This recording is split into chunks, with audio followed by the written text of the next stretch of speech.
Welcome, everyone, and thanks for coming this evening. I'm Mary Rigdon, the Associate Director in the Center for the Philosophy of Freedom at the University of Arizona.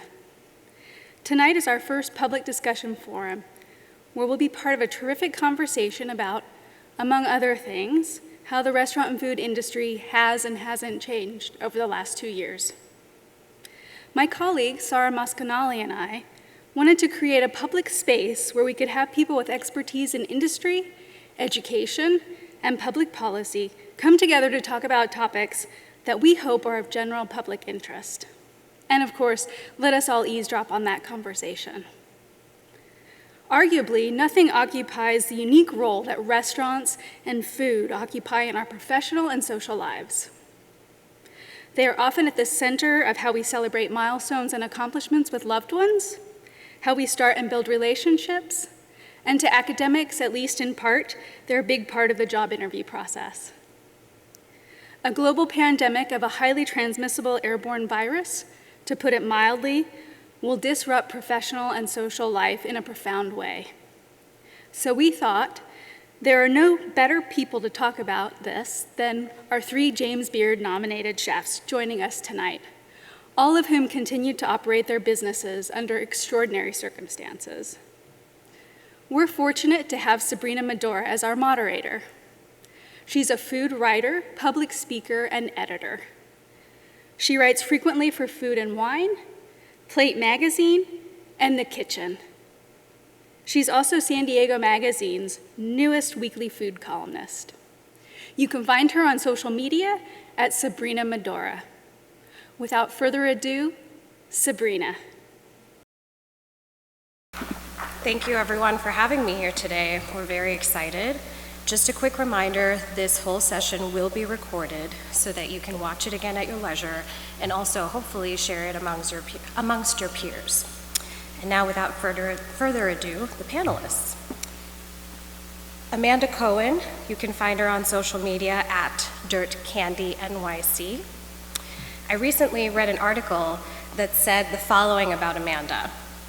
If the first strike against Amanda Cohen is that she's a woman, and not a particularly conciliatory or demure one at that, the second is that she cooks vegetables. It sounds bad, but actually the article was discussing how Amanda has become instrumental in changing the landscape of what it means to be a daring cook in America.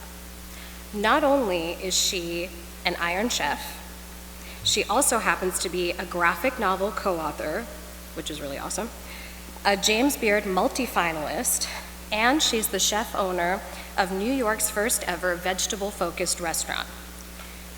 Exactly. She also recently became New York City's pioneer to end tipping. So we know we've got lots to talk about with Amanda. Please welcome Chef Amanda Cohen.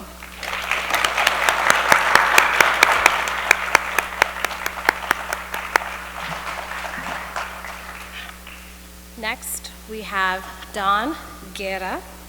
You can find him at Barrio Baker or at Barrio Bread.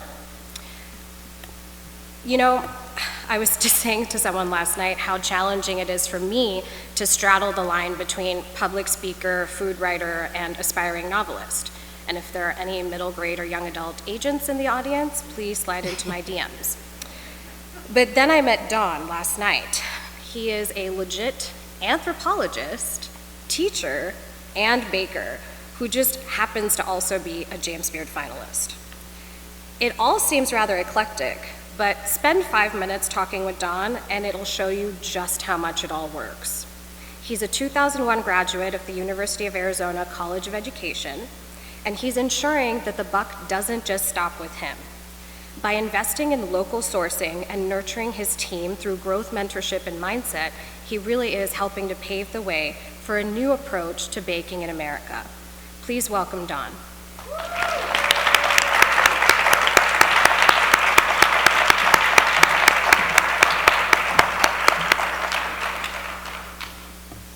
And last but certainly not the least, and I have to tell you, for those of you here, I am currently experiencing my first ever Boca Tacos hangover. Does anybody else feel that regularly? Lots of hands, yes. I ravished a lot of Maria's menu for lunch this afternoon. Some of you may have caught Chef Maria Mazon on a little show called Top Chef. Maria stole her hearts with her fierce pride for Sonoran cuisine, and she really hasn't slowed down since then.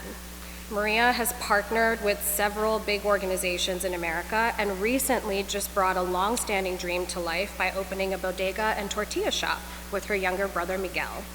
So congratulations on that, and everyone please welcome Chef Maria Mazon.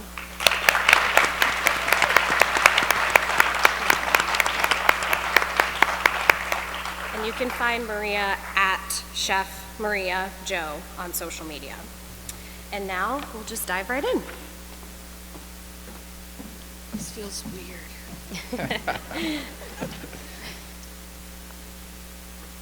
Okay. So the tone for tonight, just to let you guys know, is we've decided to break up the discussion into categories because we want our conversation to have a flow. And we encourage you to record all parts of this, share it on social media, tag us. We love to see it. And if you have questions for us later, we'll be happy to try and answer them through social. But before we really dive into some of the meatier stuff, let's just talk about why we're all sitting here today. We've obviously done our intros, and there's some phenomenal people. And clearly, with all of this major accomplishment comes a lot of blood, sweat, tears, sleepless nights. So, Amanda, I was obsessively reading your graphic novel this morning, and I thought it was adorable that the introduction to the graphic novel is a depiction of you talking to your 5-year-old self. It's true. And your 5-year-old self says to you, "You're weird." My 5-year-old self was pretty weird too, though. I believe it. But what bridged the gap between your 5-year-old self thinking that cooking vegetables is weird and when you decided that that's exactly what you wanted to do for the rest of your life? Yeah, I'm not quite sure I've still made that decision yet. That's a lot of pressure. I kind of weirdly fell into it. I had been cooking for a number of years in New York City, and I'd mostly spent time in the vegetarian world. And when I went to go open Dirt Candy, I knew I wanted it to be vegetarian, but I really didn't want it to be vegetarian because particularly at the time, which was 15 years ago, that was almost like a dirty word. And I just felt there was so much more that could sort of happen in that world. And I had this idea, and I had no idea how to do it, really. I was like, I'm just going to focus on vegetables. And, at the time, sort of, I had this idea or I kind of had this epiphany. I was like, oh, there's millions of like steak restaurants and chicken restaurants and fish restaurants, and there's not a single vegetable restaurant, and I'm going to make $1 million, and it's such a good idea. I'm still waiting to make my $1 million. But I sort of put that out there, and then all of a sudden I had to actually open the restaurant. And one of the things that's weird when you do a restaurant is you sort of, well, for me certainly, is you focus on everything, and then like at the last minute you're like, crap, I have to actually cook food. Because like the building it, and the contractors, and the stoves, and the air conditioning, and like hiring people, and then all of a sudden you're like, ooh, right, but I need to serve food here. And then I was like, ooh, and I said it was going to be a vegetable restaurant. And I was like, oh, I better figure this out real fast. And then I just sort of threw myself into it, and it took a couple of years for it really to take hold and for my concept of what vegetarian or vegetable cuisine could be, and I stuck with it. What is your concept of vegetarian cuisine? Vegetable cuisine. Vegetable cuisine. Vegetable cuisine. It's really about putting the vegetable at the center of the plate and really celebrating vegetables. I mean, to me, it's sort of bizarre that it's taken this long in sort of the chef world for us to realize that vegetables are these amazing things, and there's so many different kinds, and they're so beautiful, and they really were regulated to the sort of like side of the plate and dismissed and not considered serious. And to me, I think they're so exciting, and it's almost like the final frontier of food. Mm-hmm. When I started embarking on this weird career, I would like look up recipes, and there was just nothing for vegetables. It was always the same thing. Put them in an oven at 375 degrees and roast them, or you could steam them. Like that was basically the two different things you could do. And to me, like there's just this whole world. And so when we started really getting into it, we realized we were almost like pioneers. We were like scientists in a lab. We were experimenting with every different possible formulation of a vegetable, pureeing, I don't know, juicing, dehydrating. We used to make things really complicated, putting that all together and then roasting it and then dehydrating it again and figuring things out. And that's what vegetable cuisine is to me. It's just sort of like doing the most amazing things with vegetables. Well, I can't wait to try a corned beet sandwich the next time I'm in New York. That does sound really good. That's so much pressure for me now to put it back on the menu. Suzanne, how did you do that? Busted.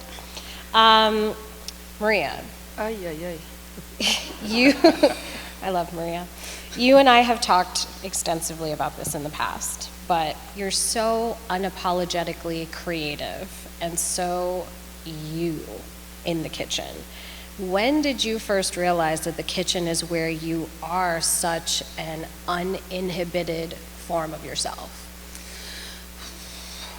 20-some years ago, I became a chef by accident. Okay. And and still is one of the most beautiful accidents I've ever done in my life. I cook with my heart, and I cook defending Mexican cuisine. And I think when Amanda was saying vegetable cuisine, to me is Mexican cuisine, is not Mexican food. So to me, that's why I am apologetic, that's why I have fun, and that's why I just go heart in first. Not even head first, heart first. And so far so good. I'm still waiting for the other shoe to drop. I mean, it's been 12 years since I opened Boca.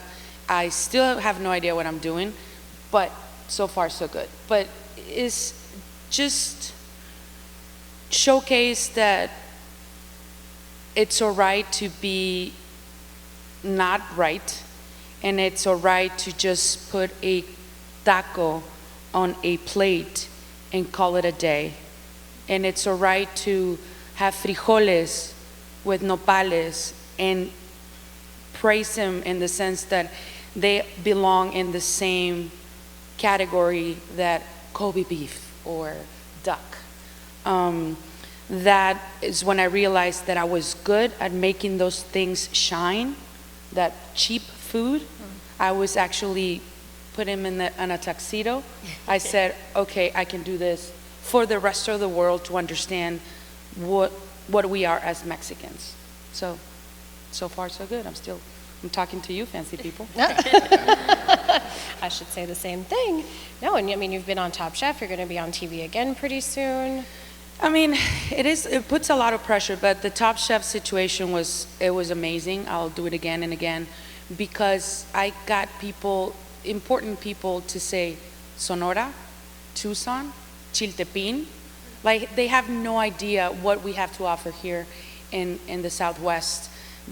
People's like, where? Tucson? And I'm like, I'm about to punch you right now. And I wear my two flags with pride. I was born here, but I was raised in Sonora, Mexico, Navajo, Sonora. So to represent two countries at the same time, but with the same sunset. So Sonora, I mean, Arizona was once Sonora. So to me, there's no border. To me, it's one whole city, one whole state. And just to be able to do that in a national frontier, it was like, it was awesome. So it was one of the highlights of my careers. Beautiful. And you literally wear both flags on your chef's jacket. I do. So I wear the Sonora, Mexican flag and the United States flag because I'm not from here or there. I'm from Arizona. So that means Sonora too. So to me is the same.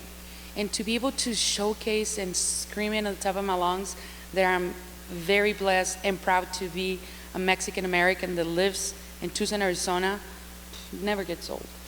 So, well, cheers a margarita to that. Yep. Dawn. Hi. I actually asked you, someone at the dinner table asked you this question at dinner last night.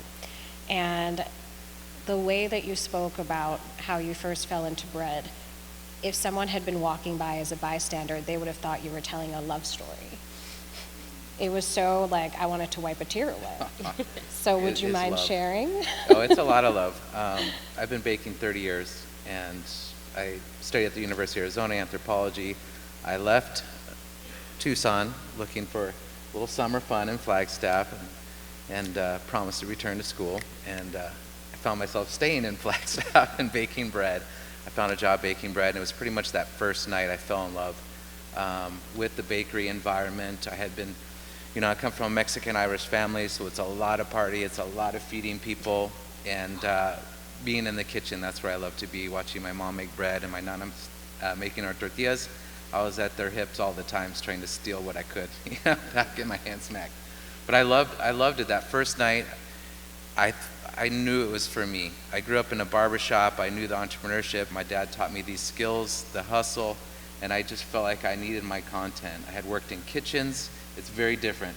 It's very hard, fast-paced work, but in the bakery environment is where I found myself. It's the art, it's the science, it's the aroma, it's probably the Bob Dylan that's jamming on the speakers and some other things. But it was that night where I felt, first night, that I was going to make a career of it, and I haven't stopped. I'm trying my best to make this career, and it was 95 when I started my first bakery, Flagstaff, Arizona, so I had some study. I traveled. I read every book in that Flagstaff library. It was before the internet, so I was reading a lot of books. So I read every single baking book I could get my hands on, and I have a lot of baking books now. But that was my drive. I knew what I wanted to do. I set out to do it, and I fell in love with it. I really did, and I'm head over heels for it still. I have insatiable appetite to learn. I never call myself an expert. When people say you're an expert baker, a master baker, I don't love that title, because the bread is a living food. It teaches you every day. You build a relationship with it. And now being involved in the grains and sourcing grains from this region and getting the whole grain economy started from 4 acres of test. With Gary Nabhan, it was a project that he wanted to initiate. He brought 4 acres of white Sonora wheat, or he grew out 4 acres of white Sonora wheat, brought some to my home bakery, and some people know about Barrio Bread, where it started. And it's just my love of being able to work with this plant. It's a relationship that I have with this plant. Now I understand how it grows, what climate it grows in, the different varieties, and this is really my passion to bring it to the Tucson community and to help promote the sustainable approach to bakery, now community-supported baking, which relies on local grain economies supporting bakers, brewers, distillers. It's a circular model, so the community is necessarily involved, because without the community, without the clients, this doesn't turn as a circuit. So I'm head over heels for it, and I'm going to continue with it. It's what I love to do. Never gets old. I mean, and I could never get enough of your cranberry walnut loaf, and if anyone was following me on Instagram last night, you would have seen me eating it in my hotel bed. But you have a background, not as a baker, your background is actually as an anthropologist and then an educator. Yeah. And you are bringing all of this together. You treat the grains as if it were, as if you're treating something in anthropology, and then you're also using the tools from education to start teaching bakers across America. It's true. Yeah, I've had some awesome travels, and this life I've had, you kind of compartmentalize. You're doing this, and this is your career, and then you're doing this is your study. For me, it was this sort of epiphany moment when I realized this is what I wanted to do. I wanted to build a bakery model, community-supported baking, that these are the pillars. So it's the education outreach, pulling in my College of Ed study at the University of Arizona. The best thing I could have done with my life is to go back to school after anthropology and get a College of Ed degree. After running bakeries for several years and realizing I was an educator, I needed to teach staff, I needed to lead them, but I was too young and I didn't have those skills, so retooling myself and then retiring from TUSD and then starting a bakery based on education approach. That's one of the pillars. And local grain economy development. This is my anthropological background. Fascinating to me that I can start working in this domain again. I met Gary Nabhan in '95 in Flagstaff, Arizona, at my bakery. I started when I was 25 years old, and he was a professor at the university.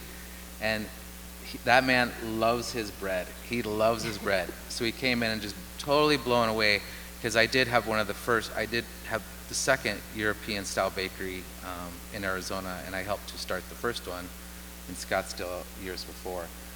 But this is all coming true for me. All these different parts of my life are now focused in on Barrio Bread, Barrio Grains, and then developing a consulting company for other people, helping other people across the globe, really. You know, I've been in Taiwan, so I've been in Asia, Mexico, Eastern, Western Europe, working on this model. I started as a garage bakery, actually, because this is what I did.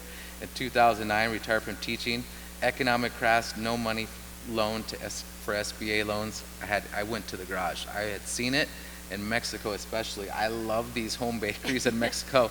You go to the counter and you see someone watching the telenovela right there, and you're like, I'm doing this. This is best. Your family's in there, and that's what I did.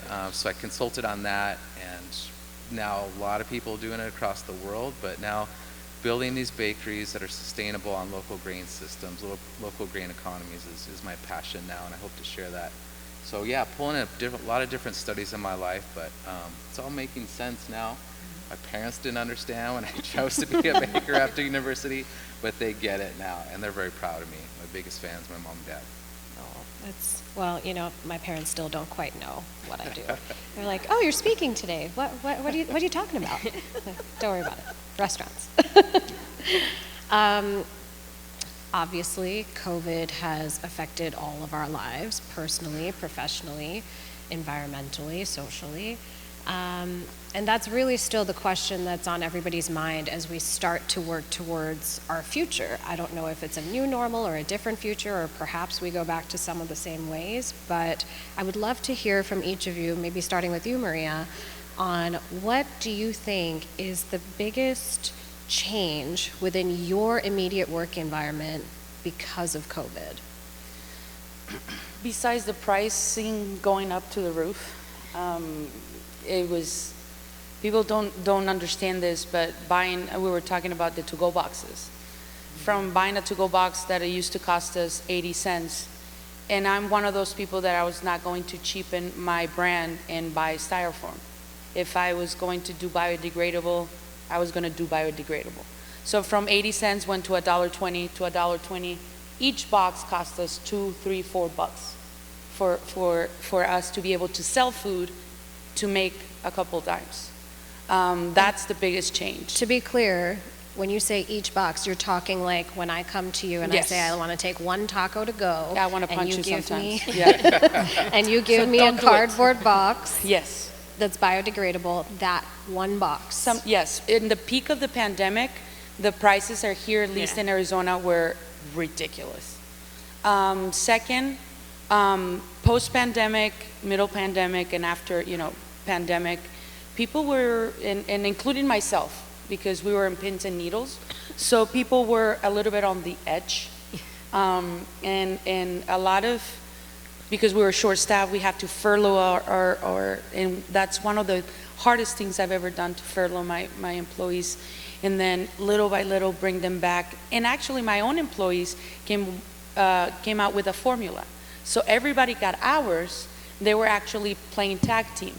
So it was 3 hours tag, the other one cook came in, 3 hours tag. So everybody was getting a little bit of a little money. I was open 100% because of the Tucson community. And I don't know if some of you know, I'm married to a firefighter. Firefighters make their own food, buy their own food. So the TFD community kept me open. I always get teary, just to see the red trucks outside Boca every day, because I was the wife of one of their own. To me, that spoke volumes. But after, everything, even buying Purell and bleach, when it was like drugs. You score a bottle of Purell, you're golden. So that, and also re-educate people that now, 2022, we're still short-staffed. People don't want to come back to the industry for whatever reason. I personally, Chef Maria Mazon, think that restaurant industry is one of the most beautiful industries in the world, and it's a career. You need to. You can clap. Do it. The thing is that you need to treat the industry with respect, and the industry will respect you back. I mean, I'm gonna be 41 tomorrow, but in my 20s, going to drink and waking up early in the morning shift, that was a piece of cake. But you know your limits, and there's a lot of bad things out there, not just in the industry, in the world itself. So I always tell my cooks, take care of the industry. If not, it's gonna chew you up and spit you back out. But no, it's just going back to the COVID, trying to convince people, come back, and competing with other restaurants with pays and this and what do you offer? And I'm like, what? I'm paying you a meal. No, what else? It's just, people are mad, or if they come to work for you, they expect us, the employer, to just say thank you and treat them like they are made out of, I don't know, gold. Back in my day, I showed up, I worked. Granted, a lot of things have changed, but yes, COVID has changed the employee environment, the customer environment, and the pricing. The pricing is sometimes ridiculous. What was that number, 50 for 50? $50 for a bag? Yeah, before I used to buy a 50-pound bag of beans, $22. Pandemic, and now it went down for $50 to $40. And people's just like, really? You're charging $3, $4 for a taco? And I'm like, yes, because I'm putting prime product on your plate. The difference between the Kobe steak and mine, that mine comes in a tortilla. That is the difference. So educate people that what we do is, I don't want to get into it, but what we do, I mean, is respect the process. And there's very little patience nowadays. Well, reading between the lines, you're saying guests are rude. In my personal opinion, because I've been on TV and all that, people are coming more and more and more and more. Oh, I saw you on TV and you were not at the restaurant, so it wasn't good. And I'm like, oh? Just certain things that we, the three of us, put ourselves we put ourselves out there to be criticized. And we take it. I take it like a champ. But sometimes I'm like, really? Come on. Just, we're humans too. We are entitled to an off day. And that has been, in my case, because I'm on TV now, I get criticized more. And I get it. I put myself out there. Yeah. I get it. I'll take it. But there has to be some reasoning behind. Yeah. Not just insult me for the sake of insulting. No, we've talked about this. I've always said to you that when you put yourself in the position that you did, you are opening yourself up to be criticized by the general public, but that doesn't give them the right to unnecessarily attack. When I go to a restaurant and it was up to par, I always give it 3 chances. And then if the person is my good friend, I'd rather talk to him or her face to face than sending an ugly email. Because when you're insulting somebody about the food, the service, whatever the case is, it's our profession. It's like you telling me my 13-year-old teenager is ugly when he is the handsome kid ever. If you see him on Instagram, he is divine. But it's just people don't see, or they expect free stuff. I don't know if you... Oh yeah, and my whole business is based on just giving people free stuff, so they don't complain. Yeah, it's like, oh... And then they still complain. And then still complain. And you're like, why did I give it away for free? You're still going to be a jackass. Yes, and that's what they don't see. Like, mezcal. Have you ever had mezcal before? Yes. Do you know it's smoky? Yes. Super smoky? Yes. There's no returns on alcohol because it's illegal. Yes. Mezcal. I cannot drink this. Seriously, can I get my money back? And I'm like, no, I'm going to write you a bad review. And I'm like, do you want my laptop? Here it is. So those are the things that we expose ourselves to. But it's fun sometimes. Sometimes it gets old. But COVID brought everything and everything at the same time. Pricing, everybody on edge, because we didn't know what's going to happen with the industry. I'm blessed that I have a patio. Yeah. So that saved my butt. I will say it surprises me how often I get questions on Instagram from people saying, I had a bad experience at a restaurant, what should I do? I'm like, well, let's think about this as a human. You can, here's what I usually say. I say, okay, if you are at the restaurant, feel free to ask for a manager and just politely say, hey, listen, we waited 3 hours for our meal, and finally you gave us the wrong one, and everything was cold. We're not asking for money back or anything, but, we just wanted to flag it. We know you guys are having a rough time, because, people are really short-staffed right now. So yes, maybe under normal circumstances, when everything was up and running and fine and dandy, you could maybe make the push like, hey, this was really bad. But just talk to a manager. 9 times out of 10, they're not going to give you attitude. They're going to be really apologetic. If you have feedback on food, like, hey, this was kind of overly salty, or, I couldn't handle the spice level. I was surprised how spicy it was. Like, most of the time people are, taste is personal. That's what you have to remember. That's what I say all the time. Like, She's laughing. how something tastes in your mouth is not going to be how something tastes in my mouth, but you are still welcome to share feedback, like, hey, this was undercooked chicken.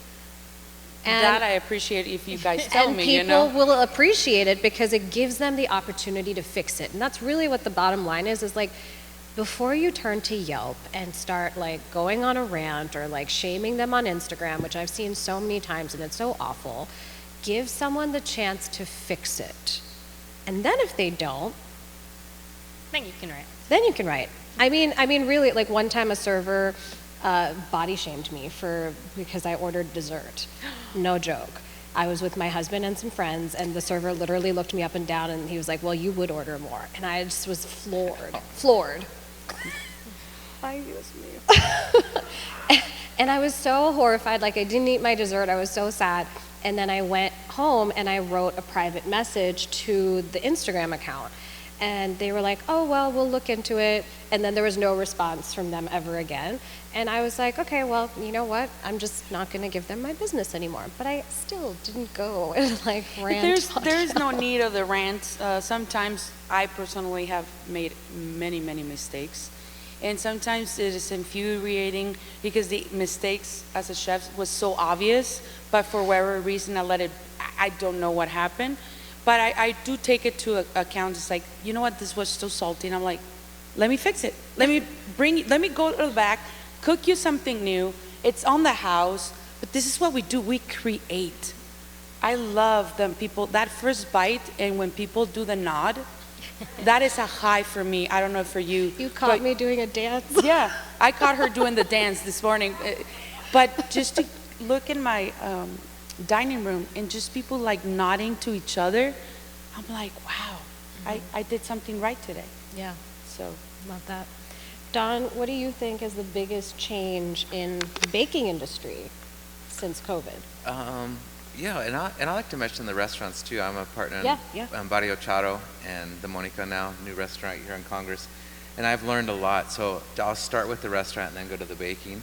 Barrio Charro was open during the pandemic. It was one of the few that opened. And so it was an interesting challenge. I started planning with Ray Flores before COVID. It was, 2 months before, and we were set. We were dead set on this concept. We started planning, and then bam, that hit us. So we had a choice to make. Do we continue to plan or just say, we'll wait until who knows when this is all over? But we chose to go forward. It was really interesting because we planned for the pandemic. We had all of the containers. We researched the heck out of the containers, how we can get them, how the food held up. And we had weeks and weeks and weeks of meetings of just how the food, what containers will hold the food, the freshness of the food the best. And so this is something we would put the food in the containers an hour, 2 hours, try it again, 3 hours, put it in a refrigerated environment, bring it out, eat it. We did a lot of that. And that was super interesting. I mean, it was expensive. That was an expense, but it was an expense that we knew we had to pay for going into it. And so even the service, how we designed the service, and to go. Barrio Charro was almost exclusively to go. And that was organizing through the different companies who deliver your food, will pick up and deliver it, or how our service would be. curbside, you take the food out. So we had planned for this, and we thought, this isn't a bad thing.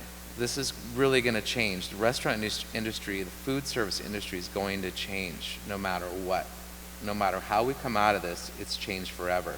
And so that was a fun exercise for us. We felt confident, with the two brands coming together.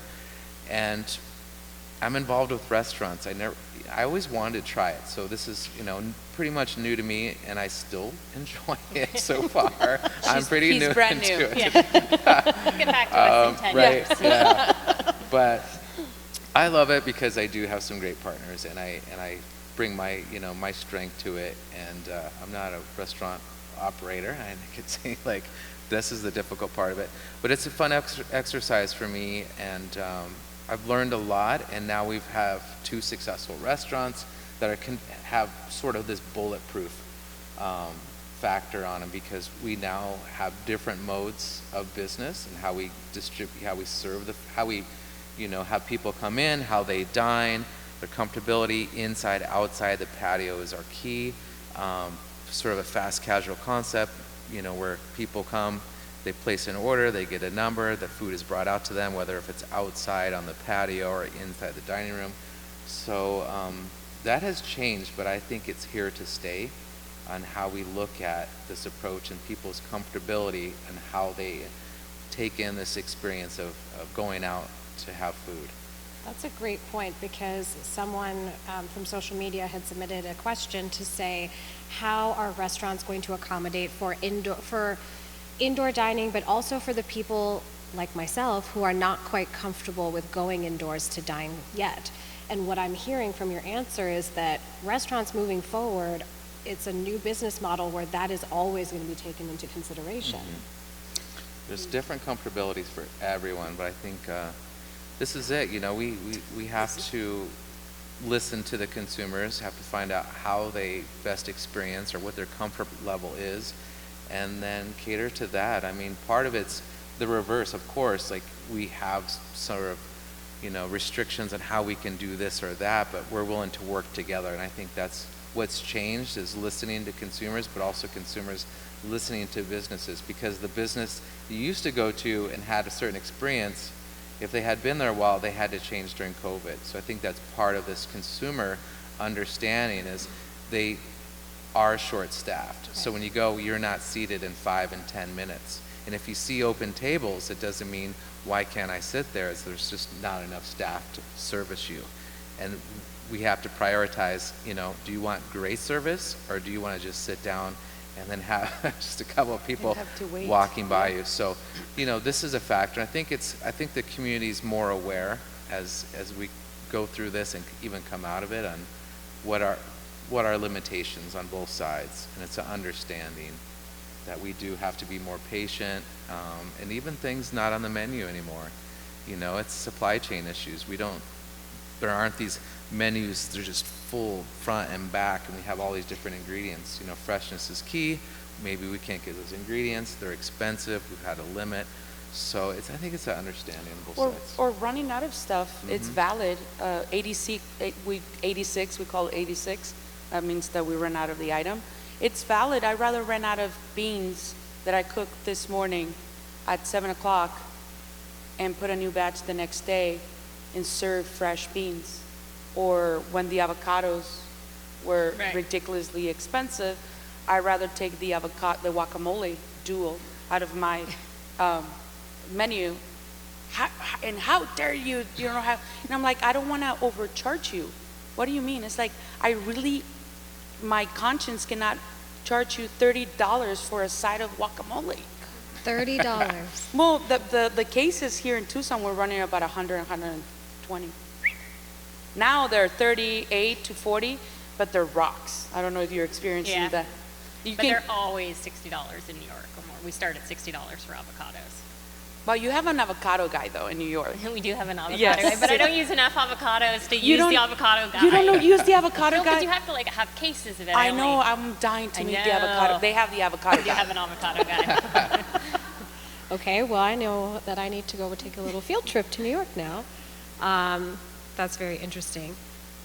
Did you have anything to add on the baking side of it? Yeah, I mean, everyone knows if you've been to Barrio Bread how that goes. There's a line up on the sidewalk, and that's how I do. I used to allow people to come in. It's too tight, and I've had to, you know, take that space over for production, but also for just safety level for staff. I do have less staff, so that was a challenge, and so sometimes people come up and they, you know, my bread sometimes will sell in 3 hours. It's 1,000 loaves, 1,000 square feet, 3 hours of business, it's done. And then that person comes up right at 12 o'clock and they say, just make more. And I'm like, do you realize what just happened here? And so that's a limitation. And with staff, I can only make so much bread. With my space, I can only make so much bread. And I've always been kind of a scarcity of goods model. And I'm happy with that, you know. That's just been my model. I'm not trying to do any more than I can. And if I did, the quality wouldn't be there. And I probably would have the staff running away from me if I told them to make more. So it's part of it is respecting my staff and their limitations, and really having that as like the bottom line integrity of my business. Because without them, now I've scaled, you know, I'm not making all the bread myself anymore. So is that integrity of respecting them, because they are so important to me now. We've lost staff, and you know, if we can hold on to them, we're just thankful every day, and I'm sure you guys are too. You're like, thank you, they're still there. You go in, When they're they, like, when you they guys show are up here? Okay, the next cool. day, the new But- hires, when they show up the next day, Yeah. like, you came back. Like, Second and third days. yes. So that's changed for me, and it's just, you know, it's just the awareness, and then being okay with running out. And I, you know, kind of what I've been saying lately is this little bakery does all it can to feed our community, you know, and I know there's a lot of bread on those tables, and so I just have to repeat this when people give me, you know, that remark of just make more. And there's limitations to everything, but it also creates sort of this prize, you know, for the consumers that want to do it. I'm not the only bread show in town. There's other people. So if you participate, thank you. If you can't, you don't like to wait, I understand. It's just kind of how I do, but it's part of it is just having, you know, as restaurateurs and food producers, is having that integrity to main staff morale, to protect our own sanity, and to, you know, respect the consumers, what they want, and try to do as much as we can to feed you too. And it bears mentioning, maybe not necessarily you, but a different chef, a different bakery pre-pandemic may have accommodated by churning and burning more loaves, right? But then you're working your staff to the bone. We will talk about money in a second, but you know, minimum wage is different in different spaces, and working on the line or in the bakery is no joke. Like the day starts at 3. So it's no wonder that so many restaurant employees are fleeing for the hills in a way. But at the same time, it does provide an opportunity to rethink and to put the people first. And I know, Amanda, you're doing a lot of this kind of heavy thinking over at Dirt Candy. Do you want to share like how some of those changes have been implemented since COVID? Yeah. Right. So when the pandemic, I don't know, first started 1.5 million years ago, I sort of had this like really awful moment within myself where I realized that I really, and we paid our staff very well. We don't have tipping at the restaurant. And so what it meant when they went on unemployment, which I put 35 employees on unemployment, they were actually at the top range, right? Because you don't make unemployment off your tips. So all my servers were at the very, very top range. They could be in everybody. But I knew it wasn't going to be enough, particularly sort of like a week into it when this clearly wasn't ending in 7 days.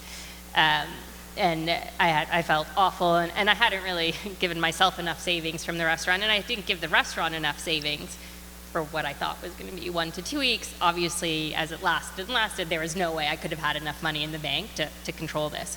And then I wrote a piece for the New York Times where I basically called out every restaurateur and customer for being crappy, for not taking care of their restaurant industry. And myself included, and I was like, you know, we are all going to fail if we don't reopen a better industry. And so I had to then hold myself to that because it was in the New York Times. And I spent the pandemic really trying to figure out how I could build a better business. And actually, I call it actually just building a business, because I'm pretty sure beforehand I was like running a charity. We had very, very small small profit margin. It obviously wasn't Razor thin is the phrase we like to use. Razor thin. And I realized I wasn't paying my staff enough to let them at least have some sort of savings, and myself either, and the restaurant, and that I had to start running this like every other business ran itself, so that, you know, it really could pay its employees well, and they could get savings, and we could offer like health insurance, and so they wouldn't be sort of stuck out there with nothing, and the restaurant would have a little bit more to fall back on. And so we actually kind of totally changed the restaurant model. We had been a very fussy 12-course tasting menu, and we also had a 5-course tasting menu, and the 10 to 12 course was like $100. And In New York? In New York? For 12 courses? yeah, but I'm vegetables, so if you think people don't pay for like tacos, try to get them to pay money for vegetables. You were running a charity. Good grief. I would pay it for sure. I mean, it's really Don't make hard me to get. started. I'm like getting mad. And really fussy, as some people know.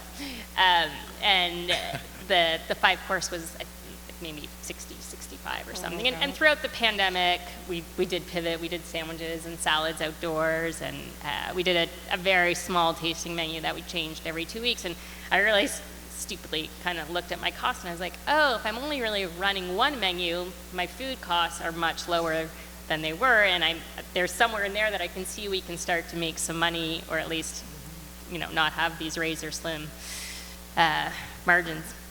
And so we reopened with our 5-course tasting menu, and I think we reopened at 85, and now we're up to 90, which I know still doesn't seem like a lot, but it's just vegetables. And Daniel Hum hadn't changed 11 Madison Park yet, so people didn't know how cheap I was. We have thoughts. We shall refrain. Continue. No, it was really good for me that he did that, because everybody goes there and everybody comes to me, and then they like me better, so it's fine. But what happened was, and I knew this was going to happen as long as we stayed busy, that I lowered my food costs from 26% to 14%. Yay! Yeah, That's good, fantastic. right? That is like, she is a ninja. That's And amazing. it's doing that one menu, and we know we do somewhere between 80 and 100 people a night, and we have no waste. We've really kept those costs down, and we then were able to pay our employees a lot more, so everybody then starts off at $25 an hour. But again, we don't have tipping, so that's... Are you hiring? Yeah, definitely. And because of that, that's really where we changed our business, because I made a commitment to take care of my employees. Right. And to put them first and foremost. It's the important part of the business, even though they drive me crazy, and I don't always think they are. But they also make sure that I, don't have to be up there at 7 a.m. every morning and mopping the floor at 2 a.m. So they're very, very important. They are everything. They're everything. Like I call them my kids. Yeah. I love my kids. Thanks to the pandemic, thanks to pieces like yours, the New York Times, I'm trying to give them that too. And little by little it's happening. Well, it's crazy because, pre-pandemic, we would have these conversations like, what's the deal? Why aren't you able to pay your employees minimum wage? Why is everyone struggling so much? And my favorite, razor-thin margins, razor-thin margins. The number of articles I wrote with the phrase razor-thin margins could definitely rival the word pivot in all my articles since 2020. But Dirt Candy's been open how many years? 14. 14. So you had an established business model. I did. You were rolling. You were doing your thing. You had accolades, and everyone knew who you were. And you are still able to take a cold, hard look at your books, at your people, at your values even, dare I say, and make a pretty significant change for the better. In New York. In New York. Well, being in New York also allows me to do that somewhat. But How I so? said I was going to survive. And so all of a sudden, it's like your baby and your kids, and you're like, I hate this place, but I'm going to make sure it survives. And, I wish it burned down, but I'm still going to make it sure it survives. My God, it's like she's inside of my head. And so, once I went into survival mode. I didn't stop to think, that I was then going to have to keep running the restaurant.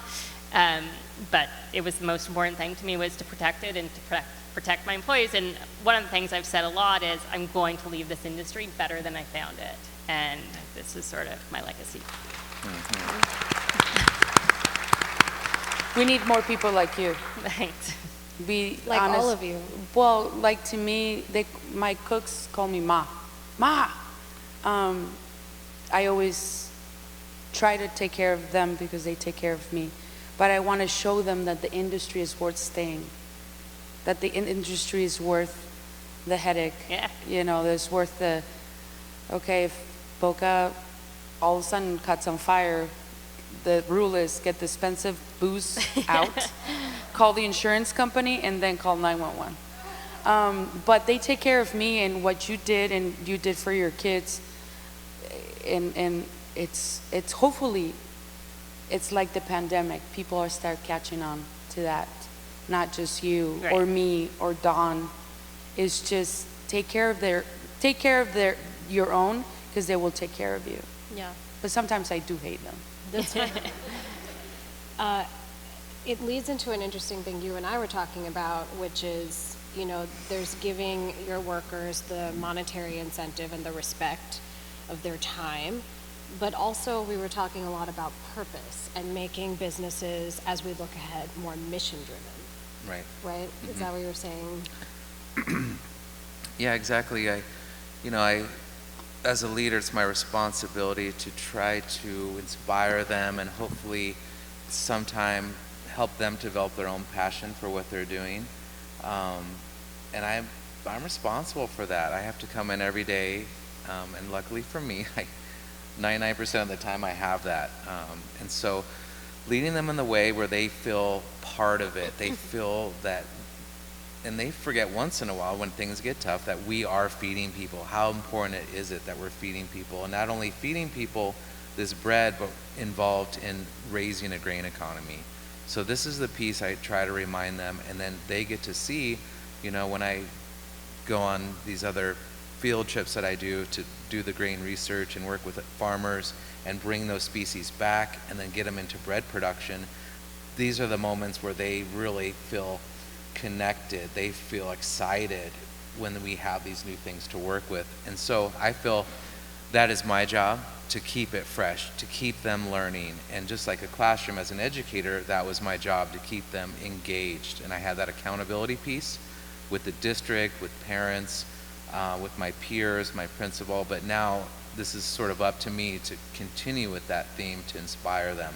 And so, at the bakery, I have a pretty slim crew. I have 7 people on my staff. Believe it or not, 7 people, 8 people, we're all responsible to get this bread out to the community, which is a lot of bread. You see Barrio Bread now, a lot of different places. People tell me, I see it everywhere. Yeah, there's a lot of bread, and it's a little tiny bakery.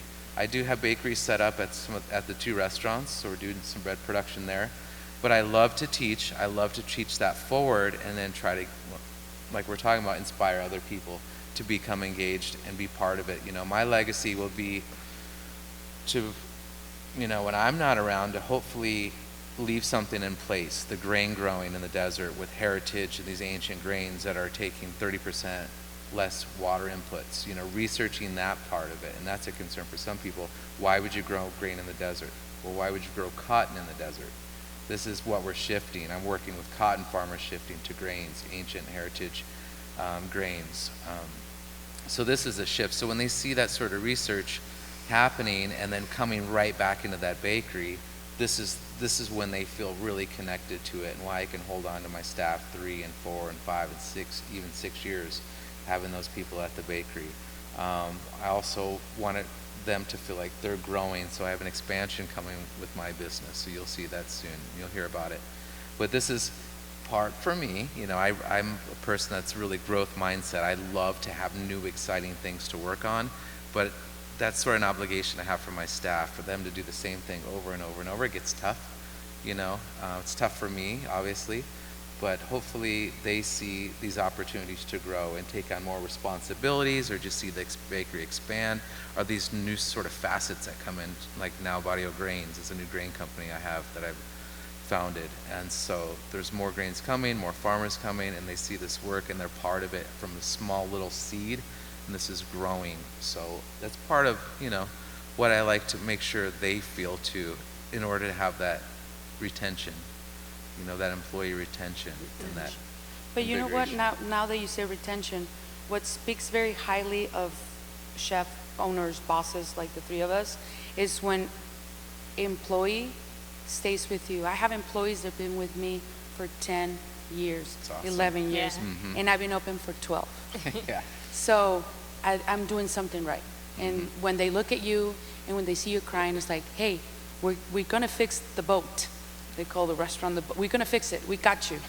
And I'm like, and I start like speaking Maria, not even Spanish or English. They're like, we got you. And then Yeah. look up and see my boys like shoulder to shoulder, and it's not enough just a staff meal. It's not enough just to get them insurance or a 401k. I just want to give them the world. Right. Because they are giving me the world too. So it speaks very highly of a person, of a chef or a baker or restaurateur, when we can retain people for more than 5+ years. And we're cool. And the hope is, when they eventually do move on, they take those tenants and They pass won't. it. They won't. I'm sorry, they won't. They will never, Never leave leave me. Boca. Even when Boca is no more, they'll just be there. Yes, they will be standing there. We've obviously talked a lot about employees and your team building and growth retention. We did get a question from Instagram where they asked, in my opinion, the single greatest casualty of a post-COVID industry is customer service. What should be done to rebuild the guest experience? Whoa, the tough guests one. are coming on. No, I mean, I think it is a casualty, and I think we've rebuilt it. It just hasn't been rebuilt the exact same way. It's a new model. And that's not a bad thing, because we've also rebuilt restaurants, and so we're all trying to figure this out, and we're all in the hospitality industry. Like, we're there to serve, but we're also not there to be your servant. And it's a very big difference. And one of the things that I actually think that happened during the pandemic that was really important is the fourth wall sort of got broken down. Oh, yes. And everybody spent a lot of time learning about restaurants. Every city had their, chefs who were writing op-eds and letters and, telling people, hey, we're gonna fail here unless we get a lot of support. And we saw that on the news constantly. And I think it was really good because it gave sort of this more fundamental understanding to everybody how restaurants were and how important they were to the community. And how also restaurants were really, really hard hit during the pandemic, more so than most, because our job is to be in a crowded, tiny space, and we weren't allowed to be in a crowded, tiny space. So I don't think hospitality is gone, and I don't think customer service is gone. It's just different. For me, I now care as much about my employees as I do about my customers. And they come first, and that's not to mean that my customers aren't important. It just means that they're as equally as important. Can I ask a scary question? Yeah. Is the customer always right? No, No, I have never. no, Done? I mean, sometimes we can treat Yes? them. no. I always say that if people will understand us, if they make it mandatory to work in the industry at least 6 months, and people will literally, their minds will be blown. I worked the line one night. I would never do it again. 13 hours, I was good. And she was saying the industry is the industry change. Before, we used to let our employees get manhandled or yelled at. I have stopped people insulting at my servers and says, ma'am, sir, I know you're angry, I know, but do not speak to her or him like that. Well, I'm never coming back. And I'm like, you know what? Don't come back. And I said it in a most educated way. Don't come back. If you're going to treat my staff like that just because you had a bad day. Before, servers were punching bags. Yeah. Now, we all equal. If the pandemic has shows us that we're all equal, we all suffer it in a different ways, but we all suffer it. So it's up to us to reconstruct it again with the good stuff. Leave the bad stuff away. So just grab the good stuff and start building that castle of the beauty of the industry. Do you think tech is affecting customer service at all with like the QR codes for menus? Do you think that there's less opportunity for the guests to have a hospitality experience? Well, I can barely turn on my phone. So, and my servers spend more time explaining the QR codes. I went to the QR codes because people didn't want to touch my menus. Right. I will easily take it away. I personally, Boca does not have to-go platforms because of that, because of the customer service. I didn't want to lose that contact of, thank you for calling Boca, how can I help you? I want to still talk to the people. And that's why I don't use the Grub hubs, all that, because plus I didn't want to give my money away. Oh yeah. Oh Because my God. I don't know if you guys know about these fees, but they're outrageous And people were desperate at the beginning, Awful. and I didn't do it.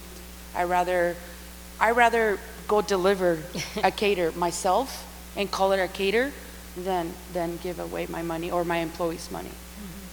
But technology, I don't know, either or. I'm not good at it, so. I think we all thought QR codes were going to really stick around, and I know very few people who are still using them in New York. So I hopefully it's not really going to interrupt the business too much. I mean, one day it'll all be by robots, but we're not there yet, so we're good. We have at least a couple years. The QR codes, people were leaving without paying at Boca because there's like pay with the phone, and people were not pressing pay. So I took it out. Yeah. So, I don't know. I mean, technology is not my cup of tea. I cook for a living. I am an entertainer in the sense that I love going to the patio or to the tables. How you doing? Thank you, and flirt with little kids and just make them feel like the kings and queens of the world. That's why I'm the hospitality world. But That's right. Any robots on your side? You know, I have embraced technology, I have to say. I'm an entrepreneur, and I'll kind of like say, I have different modes of business. I have several modes of business. We are now a click and collect sort of society. So for me, I've relied on it because of my efficient use of space is like premium now. So I use Shopify. You know, I'm going to start shipping grains. well, These are things that I use, but it's now I'm realizing like how people engage and just how they, prefer outside seating versus dining. I have to understand that people have sensitivities on how they want. So at the bakery, there's, a way to secure the bread because it's scarcity and they're afraid of selling out. So there's different ways. But I understand what we're all talking about here, but I feel like there's this flexibility that consumers also need to have, like this transparency of how we do business. And I think a lot of it is this awareness and this like shared interest in keeping things going, keeping these restaurants open, keeping these food service businesses open. And so that's been really important on both sides to understand how we can get you the product or how you need to participate to get the product, 'cause it's maybe inconvenient for some, but we want to make sure that we're getting as many people the food as we can, and there's just different levels of that. But a lot of it, even for the restaurant I'm seeing is the clients come in and is respecting the servers, how this is now, we cherish it. Now we've been without restaurants for so long, we haven't gone out, and how we love it. And you see this because everyone is charging out in downtown Tucson or around Tucson to go out to eat. But this is sort of this, awareness that the consumers need to have too, is these are professionals. The people that we have, the people that we do cherish that are staying with us, this is their choice in career, and this is a choice they're making, and we, as a respect for them, they're professionals. And so that's why we, as food service businesses, restaurants, tours, wanting to pay them more, and I see this a lot from consumers tipping more. I mean, I sure do. When I go out and I'm getting even a glass of wine, I want to tip, like half of that, because I know these people are working hard and they've been without. So I think that's this new approach that we want to be transparent with our clients, that these are professionals, and to treat them that certain way, at that respectful way, because it's a hard job and we all cherish it, so we should cherish them too. So this is sort of my piece, and I've now seen at the bakery, people want to tip more at the bakery. It's not encouraged. I didn't do it before, but now, this is what the people want to give, and I'm thankful. And at restaurants, I'm seeing that. But these are professionals, and we are professionals, and we choose this razor-thin margin sometimes because we believe in it, and we want to feed people. So I think this is our job to sort of inform consumers what they're getting into before they come out. And like I said, there's all these tables. Why can't I sit there? But we have limited staff, and we want to make sure that we're taking care of them too and protecting their sanity, so they're not just razor-thin service and stress, Yeah. So. What you said, it just brought something to mind. I get this question so often. Do you tip on takeout? I do. Yes or no? Yeah. For sure. Because somebody cooked it. Yeah, because the argument is always, well, they didn't do anything. Yeah, a microwave did. Yeah, I would tip on takeout, guys. And there I is do. those added expenses with the containers, which a lot of people Yeah. don't know. I didn't know it You was know, $150. I knew it was bad. The food is but worth this, but it's really worth a lot more because there's a lot of, it's touched by a lot of different people to get it yeah. to that point And where what you it's guys delivered. can do to help us is, if you don't need utensils, tell us. No utensils, because they're biodegradable too. Like certain Yeah. things, like the bags, the utensils, certain things that, and the importance of that. And I always, my friends from Sonora, when they open the border, where should we go to eat? And I'm like, dine local, because at least, 20-30% will stay in your city, because if it's not local, it's going to go to Arkansas or God knows where. So I always encourage that, dine local, and don't take utensils. Take your own bag, like grocery shopping. You can bring your own bag to take takeout. That helps. I know that Grubhub, Uber, and DoorDash, because I do use them all. They give you the option for, do you want utensils? You can uncheck that box, and that saves the restaurant. Don't grab napkins like this. Just like a whole Little like, things wedge here of and that. there. Yeah, Yeah. very little things could actually make a big difference, which is great, because that means that there is some control for diners that care to help. Yeah. And we've also done some damage on the environment by all Yeah. these disposals. We're going to have to make up for that somehow. So it's like minimizing those things, like Maria's saying, the utensils, where are The they going to go? straws. The straws. So these are concerns not only on a monetary level, but also on an environmental level. We have to come out the other side of this and do our part too, so. Yeah.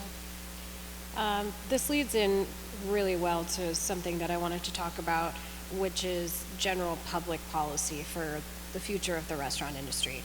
And I wanted to share a little blurb from an article that was written about Amanda by Mackenzie Chung Fagan, who wrote for Resi but is now with Bon Appetit. Last I checked on her Instagram, which was this morning.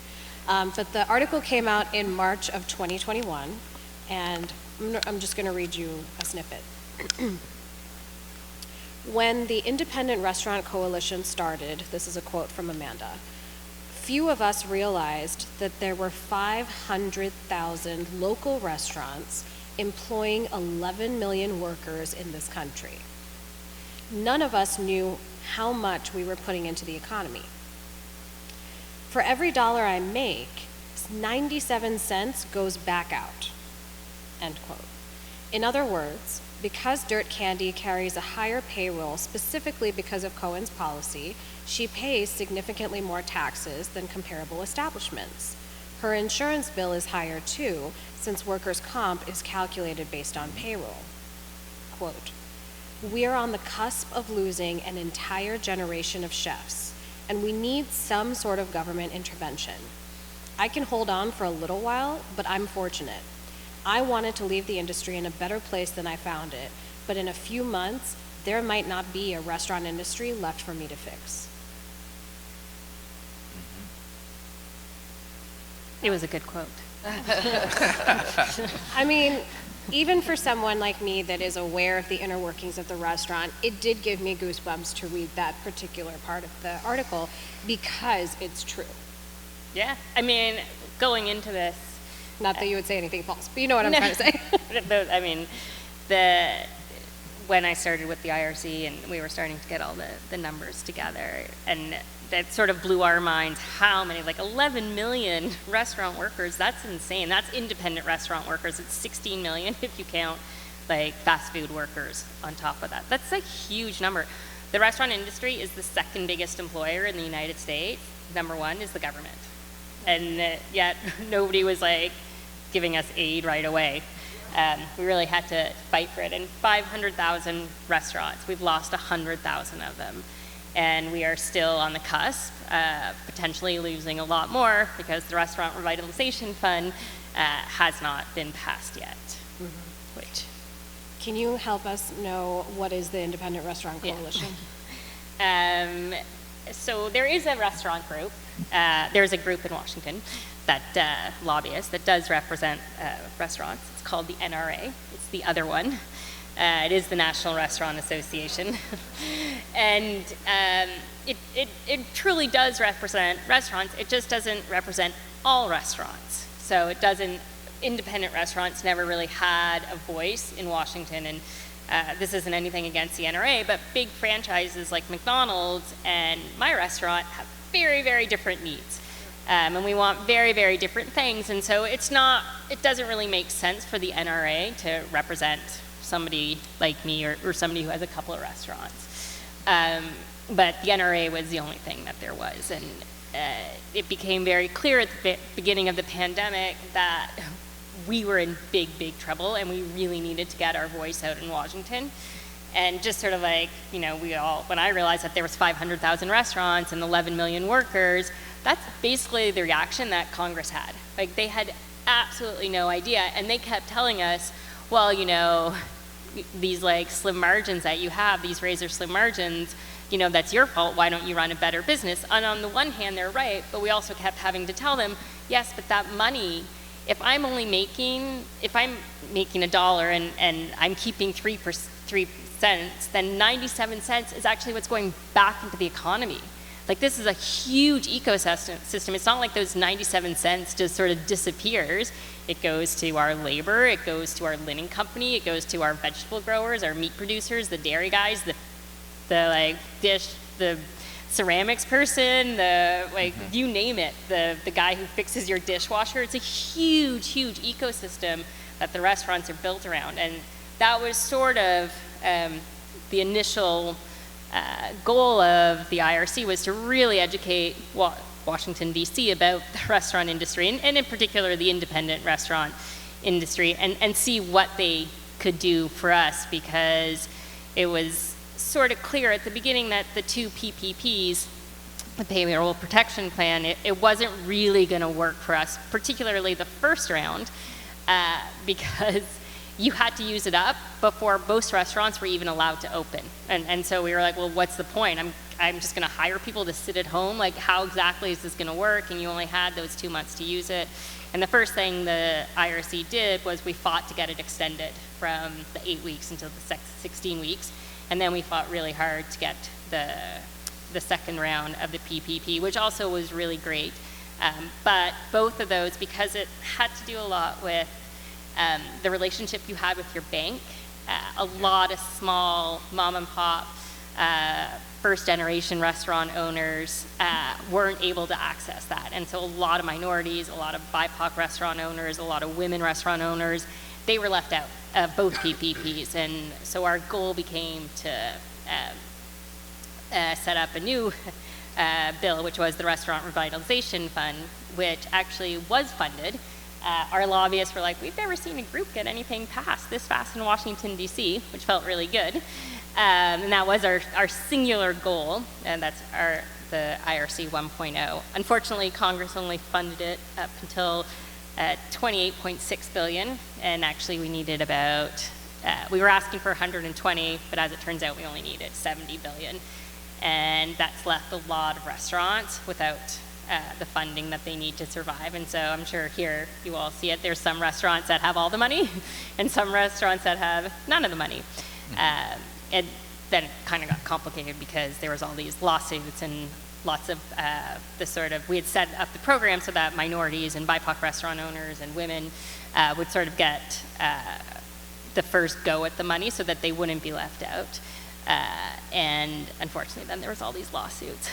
But still, it was sometimes for some of them a little too late. A little too late, yeah. A lot of restaurants closed, and a lot of women had their money taken back from them after they were told that they were going to get it because of the lawsuits. And yeah, that's what the IRC is still fighting for, to replenish that bill. We need another like 40 billion, so, just a little bit of money. So that's what you guys have been doing, because when we talked, you had said that there were Zoom calls every day for a year where about 100 of you were gathered, and that's what you're still fighting for. Yeah, I mean, the 100 has sort of dropped off a little. But yeah, for a full year, all chefs from all around the country, and one of the things that was sort of magical about it, not a lot of good things came out of the pandemic, but there were some silver linings, is I've really always been against calling the restaurant industry an industry, because I think we're a bunch of restaurants that do our own thing, and we barely talk to each other, and we don't even know we all have the same goals, and we keep our heads down, and we're not necessarily sort of in the bigger picture all collaborating together. And this was the first time that independent restaurants had ever come together like this to fight for something, to say, hey, we have a voice and we're really important. And yeah, 100 people every day would get on these calls and work with lobbyists and policymakers and figure out how to work with Washington to get what we wanted. It was sort of incredible. Awesome. They did a great job. Yeah, good work.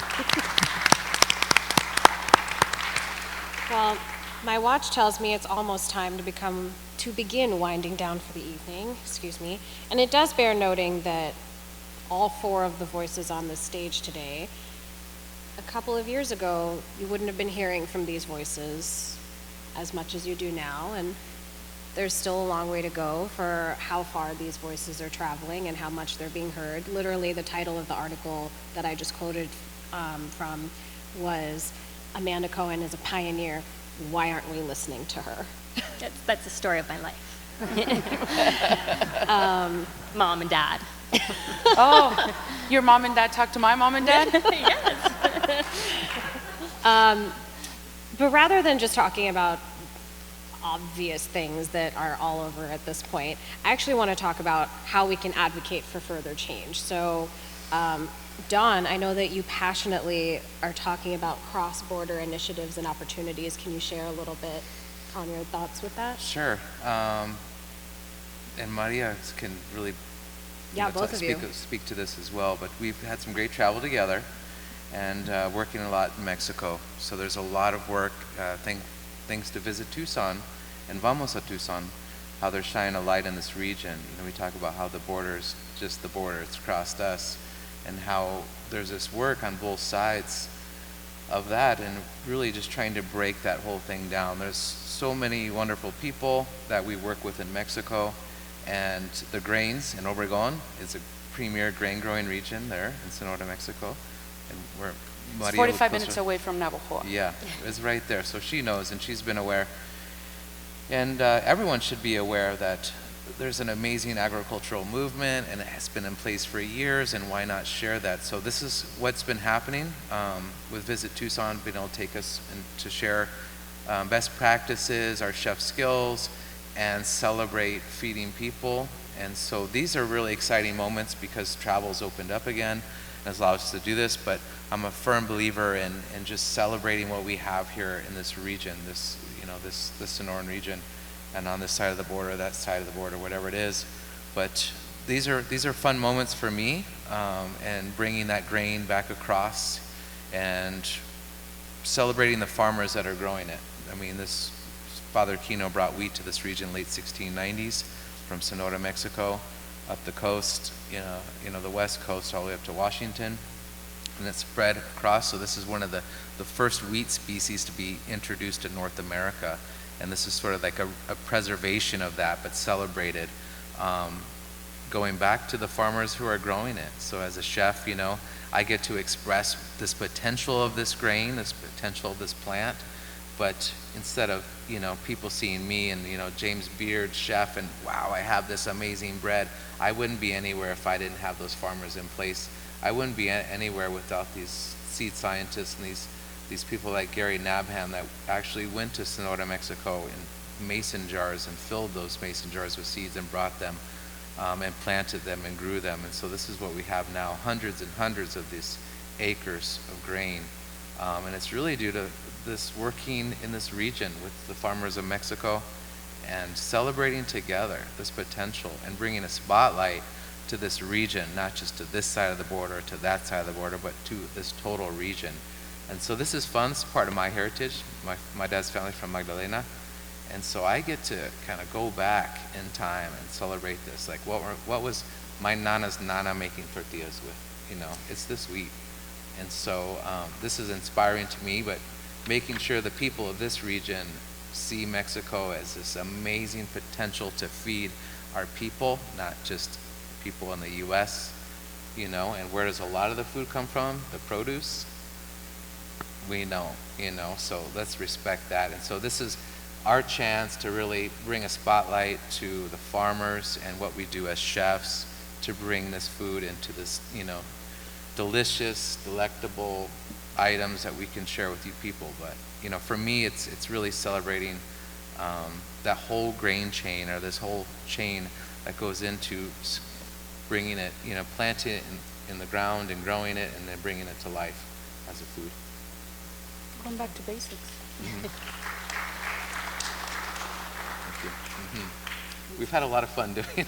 Yeah, but it's just going back to basics and hitting that reset button that, like Don was saying, in Mexico, whatever, like now that I open my tortilla factory, I bring the nixtamal from Oaxaca, but I will make sure that nixtamal is fair trade. I don't want to take advantage of anybody, because what goes around comes around. So like Amanda dealing with farmers, a beautiful, like finding that potato and Amanda grabbing that potato, I guarantee she gets that high, because without them, it won't be us. Yeah. And without you guys, won't be us. So it's just to remind ourselves that everything, it's a full circle in the industry or in the restaurant world. We love to create food. Food is the only thing in this world that can take you back in time. Like with one smell, with one story, I can close my eyes and hear my nana, or if I smell instant oatmeal, as funny it is, that is my grandma. That's the only thing my grandma knew how to make. But the power of that instant oatmeal, it takes me back. It brings me back my grandma that she left me 18 years ago. So take care of each other, that's a must. Take care of our farmers, take care of our countries. Now the world is so bananas that the three of us just want to cook and just want to create. We want to treat our employees the right way. We want to treat our employees the same way we want to be treated. For the first time in 12 years, I can be able to afford a 401k for my 45 employees to give them dental, mental That's for too. us. That's for me. Dental, vision, and just to teach them how to save. I'm teaching my 32-year-old people how to save money. I'm like, okay. Because high school doesn't. No, yes, thank you. It's Hate just that. grab this paycheck, put it right here. No, do not spend it on booze anymore. Go right there. And just to be able that, and they look at me, it's like, thanks, chef. Thanks to you, I have a couple of dollars saved up. Thanks to you, I see a potato differently. Thanks to you, it's just, I think pandemic brought that beautiful side of respecting the food, respecting the cuisine. And I want to thank Amanda, because what you did and still doing with Washington and all your peers and all that, it speaks very highly of you. And I hope there's more of like you, and people like me benefit what you did in New York. A chick from Tucson benefit from you not being afraid of opening your mouth. It's like, hey, this industry is about to disappear if we don't do something. So thank you. No, thank you. Come join the call. We always need more. Oh no, I'm game. If they need the Mexican, the angry Mexican, I am. You can speak to Congress next time. Oh, I don't like there it. you go. And there's other things that Amanda is also advocating for. If you Google her name, you will actually come across articles she's written where she advocates for labor law workshops in restaurants, free legal clinics. We had a wonderful person at dinner yesterday that had the idea that it's like, well, you know, restaurants might not be able to afford someone full time, but maybe if it's like a timeshare, you know, just like amazing cool. ideas like that. It's what's gonna make a better industry moving forward. And even for us as diners and guests, you know, you might be asking the question, well, how do I know who to support? And how do I know who's going after the right farmers in the fair trade? The people that are doing it are going to be the people that are really outspoken about it. Follow them on Instagram. Just look at their about pages on, on their websites. I've been a marketing consultant for restaurants and food brands for many years now, and I can tell you that I try and make sure those policies and values are plastered as many places as possible so that people know where everything is coming from, who is to be thanked. Tucson is now the city of gastronomy, and when you go to restaurants, you see the big sticker, and you don't get the sticker just because you're pretty. You have to follow a lot of things to be able to get that sticker. And Dawn and I have been, since we started, I think right now we're about to get our third sticker. But it's just everything. James Beard nomination, stickers. It's one of those things that change is not going to change itself. Now, mental health is super important for our employees, especially mine. I hire people with second chances. I have my manager, my kitchen manager, was a brat with a lot of DUIs, a lot of jail time. Now that he's been running my kitchen for 10 plus years, he's a father of 2. Because I gave him a chance. Because he came from Burger King and nobody wanted to give him a chance. Now he can run circles around me. And it's very important also, mental health for our employees is a must. And to teach them how to take care of their bodies. I pay for chiropractors for my employees because they're falling apart. Yeah. Because those hours standing up and the heat and the cold. So I have seen chefs that want to do monthly pedicures for their back of house staff because you are on your feet for 13 to 15 hours a day. So the little things that you guys do for us, honestly, it means the world because we're open. So, thank you. Sure.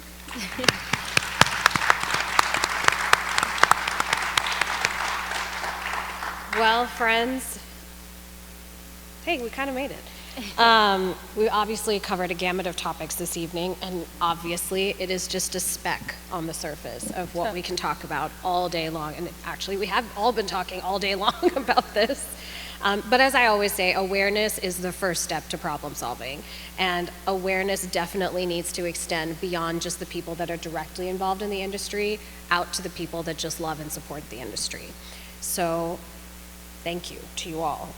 A special thank you to Mary Rigdon and Sarah Mascanale with the University of Arizona, as well as the entire staff at the Freedom Center at the University of Arizona for organizing this event.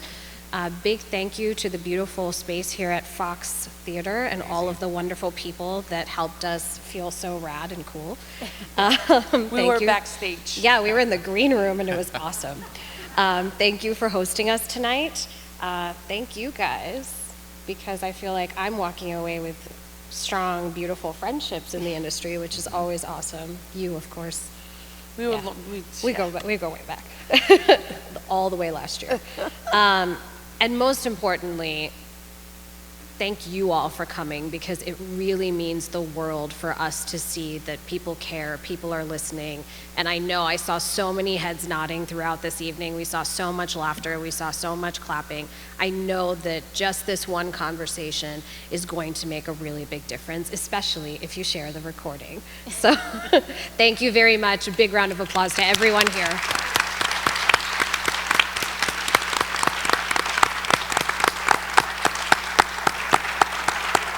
Follow your fabulous local chefs, and when you go to New York, be sure to visit Dirt Candy.